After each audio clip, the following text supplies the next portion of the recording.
Thank you. Sri Jose K. Mani. Sri Jose K. Mani. Thank you, sir.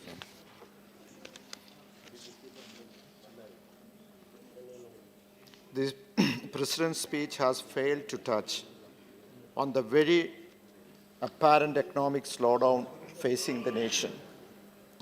India's economy is facing a slowdown. It grew at 5% in the quarter ending June 2019, its lowest in 5 years. Government data has put GDP growth rate for 2019-20 at 5%, the slowest in 11 years. The factors clearly responsible for the state of affairs are the hasty and secretly rolled out demonetization and the badly executed GST regime. Take any sector, job market, real estate, automobile, construction, consumption, banking, NBFCs, all the sectors are facing steady decline. Currently, there is not one sector in the country which is not facing a slowdown and cash crunch. The government cannot show any sector showing a growth. Passenger vehicle sales declined by 17.98% in April-November 2019. Over the same period last year, according to the Society of Indian Automobile Manufacturers, estimates says that the industry will close the year with a drop of wholesale dispatches of 13 to 17% against 2018. Take a look at the job market. This is nothing less than a nightmare, as unemployment is at a 45 years high. The country's unemployment rate rose to 7.5% during the December 2019, according to data released by think tank Center for Monitoring Indian Economy. So the government rolled out schemes to upskill the educated. The schemes have nothing less than a disaster, as the government's own numbers show that only about half the people it has trained have managed to get a job. On the 34.17 lakhs who enrolled for skill development program, only 25.77 lakhs were certified. Of these, 14.20 lakhs would be placed in job. So, on the demand side of the budget, the funds for agriculture have declared compared to the allocation in the last year. Funds for education have not increased in the real term, and the NREGA funds also have declined by the 13%. So I would like to draw the attention of the government regarding a devastating calamity, an epidemic caused due to the dangerous virus corona. It started in China, as you know, and spread to almost 20 countries. It has taken life of more than 400 people, and 3 of the Indians are confirmed already with this virus in India.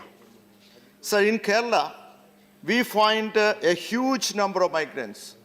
We find a number of, it is a tourist destination, and we find a lot of people coming to Kerala within the country and from outside the country. And of course, that Kerala will be vulnerable to such virus. Sir, we find that almost 2,500 people over in Kerala is under observation. And also, I believe there are a lot of such vulnerable people are there all over India, though it is not detected. We have to take it very seriously, sir, that it is not so much in paper, but it is a dangerous virus. And I request the government to take the people, especially in China, the lot of students from Kerala and in India also, from India also, take care of them, because they are kept in isolation, don't know what to do. All the flights from India to China has been cancelled. The airport is closed, and there is no other way to come back home and to take care of these people. So And at the same time, I request to the government to investigate the blood samples to find out the virus. We have a clinic only, the investigation done only in Pune, and it will take time to get the investigation out. So I request the government to have a virology section for the investigation of such virus in South India, especially in Kerala, in Central Travancore, in Kottayam. So I conclude by saying that the Kerala economy generally runs on rubber, and also the NRIs there's a hard work in Gulf and in other countries. But recently in the finance bill, it has been proposed to amend the Section 6 of the Income Tax Act 1961, which lays down conditions for residential status for tax purpose in India. Persons in Indian origin are treated as residents if they stay for 182 days or more in India. The proposed amendment seeks to reduce this period to 120 days or more. Sir, most of the people working in the countries of the Gulf region from Kerala having homes and families in Kerala, they visit and stay in their home state to look after domestic affairs. The tax evasion is not their intention, and they do not fall in the category of persons who shift their base to escape taxes. Most of the persons from Kerala working in Middle East are doing medium-scale business there. So they have the responsibility of taking care of their families who are here. Such persons will be hard hit by the amendment to Section 6 of the Income Tax Act 1961.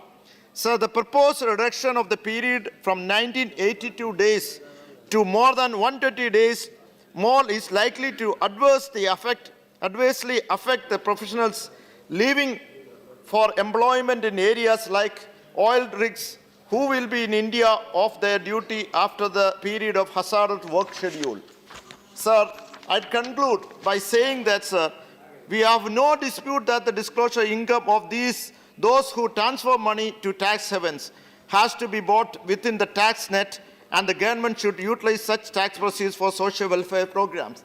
But amending this number of days from 182 days to 120 days, it will hit the NRIs who bring in. Actually, the Kerala economy runs on the NRIs. It will hardly hit hard. It will hit hard on these NRIs, and I hope you will reverse this rule which is coming in the finance bill. Thank you, sir.